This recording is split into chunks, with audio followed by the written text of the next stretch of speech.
And here's Rabanovich, and he just runs right over Beno Udrich.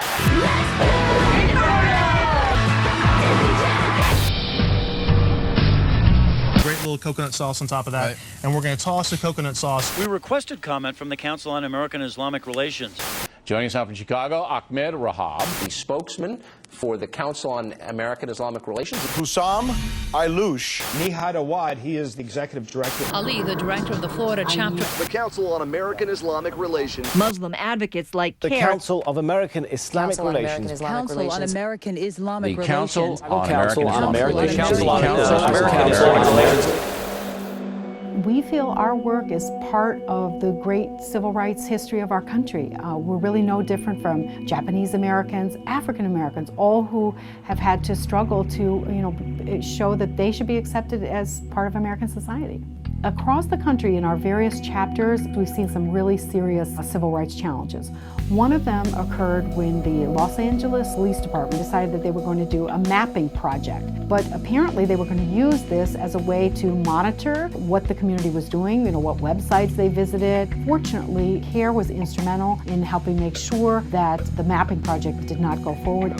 Today, the chief of police said that the plan is dead on arrival because it lacked the support of the local Muslim community. What was happening with the New York Police Department report that came out called Radicalization in the West and the Homegrown Threat? It basically made very suspect anywhere that Muslims gathered. They said, well, that's a potential place or incubation or breeding ground for terrorists. What we don't need to do is try to paint an entire community to be subject to extremism and then based on that false assumption, go out and then surveil an entire community.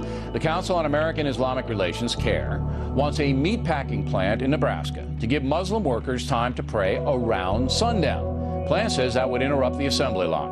What is happening is that they are already allowed to get bathroom breaks for about 10 minutes during their shift, or 15 minutes. And it is during that time that these individuals attempt to engage in prayer. Oh, so you're saying that the Muslim guys are saying, look, I have to go to the bathroom, and then they pray, and well, they go real quick, exactly. And then they pray. So and then they're already outside of the assembly line. CAIR Minnesota was contacted by 6 Muslim employees from Macy's store, and they were told by their supervisor that they couldn't speak any language other than English at work. We say, please, that's not right. They say they went to their supervisor's supervisor, then to the store's human resources director. She say, if you want to leave, you can quit the job. We asked for the company to launch an investigation into the matter. Macy's said, quote, "We do not have an English language only policy." As a retailer, the employees received an apology and were able to work without fear of losing their jobs. Muslim employees aren't asking for special treatment. All they're asking for is that the law be followed. The majority of these cases come up because there's a lack of understanding of Islam and Islamic practices, and there's also an anti-Muslim sentiment in post-9/11 America. The problems of civil rights for Muslim Americans will not go away because you shut your door and you stay at home with your family.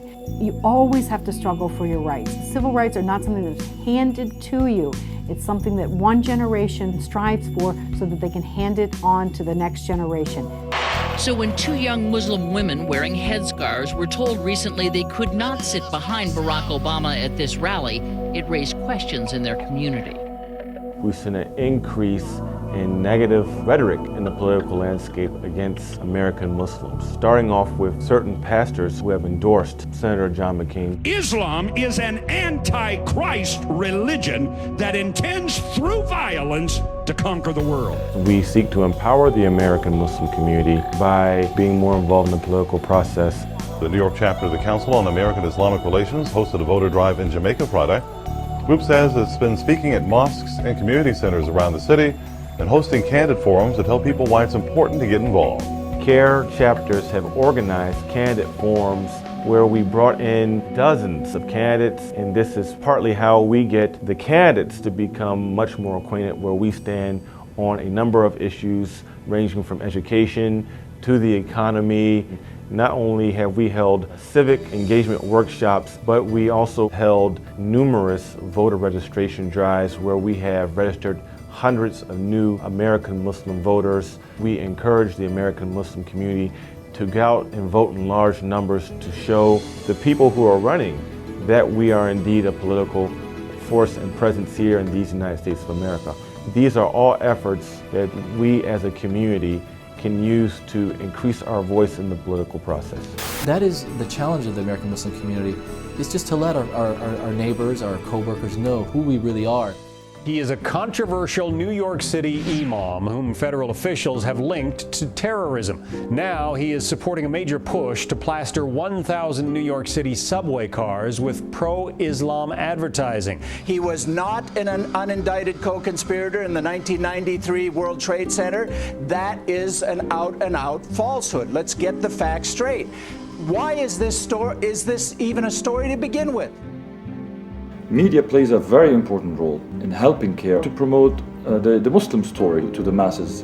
There are a lot of stories that are not being told, and CAIR over the last 14 years have worked so hard with media to ensure that those stories are told. Here at the bakery, what the customers don't know is that this Muslim woman and the man behind the counter are actors. I don't know what you think I am. I'm just trying to get me out. Well, you're a terrorist is what you are. When prejudice and patriotism are on the line, get back on the camels, take your jihad, take it back out to the parking lot. do you give a thumbs up? There. All right. Or a piece of your mind? You're really offensive and disgusting. So what we've been doing is working with the various Hollywood industries and film studios to ensure that the depiction of Muslims is an accurate one. Members of CAIR, the Council on American Islamic Relations, has asked Warner Brothers to change the name of Towelhead because they find it offensive. In our opinion, it missed the mark because it ended up using a term that might have helped racism in a very unintentional way by mainstreaming the term itself and normalizing it for people and allowing people to have another reason to use it or to think it's not that bad. You know, if it was used in a movie. We've had the famous program called Hollywood 101. CAIR has started the work of linking the industry with the young Muslims. We might not be able to control what others say about us, but we certainly can be there to present our perspective in response to what others say about us. Well, a controversial DVD about radical Islam is being slipped into newspapers across the country. And with less than 3 weeks now until Election Day,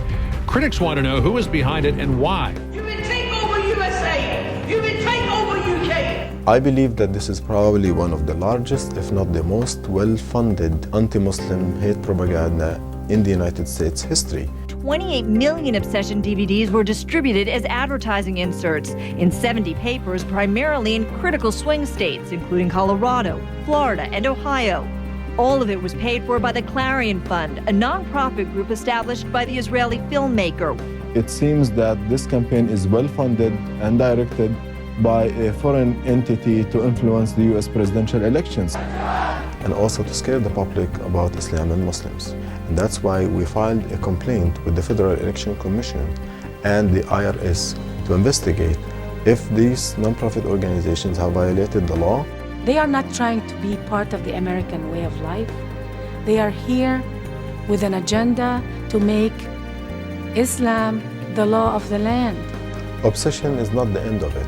Although $55 million, according to experts, have been spent on this, we know that the producers have come out with another sequel to it called The Third Jihad. They seem to be well-funded and they're not going to go away. That's full of violence and full of hate. Newspapers should never be in the business of promoting propaganda. There are promising aspects for the American Muslim community. Well, you know that Mr. Obama is a Muslim. Well, the correct answer is he is not a Muslim. He's a Christian. He's always been a Christian. But the really right answer is, what if he is? Is there something wrong with being a Muslim in this country? The answer is no, that's not America. Is there something wrong with some 70-year-old Muslim American kid believing that he or she could be president? We've got some difficult days ahead.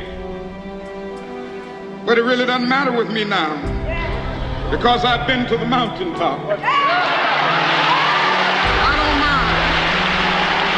The great American civil rights leader, Dr. Martin Luther King Jr., once said, "The ultimate measure of a man is not where he stands at moments of comfort and convenience, but where he stands at times of challenge and controversy."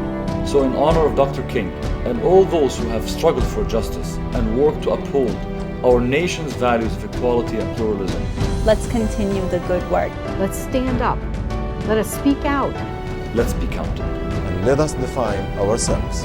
Assalamu alaikum. I am Nihad Awad. And I'm Ibrahim Hooper. When Muslims face discrimination, they turn to CAIR because CAIR gets results. Please give generously so we can continue to get results for you.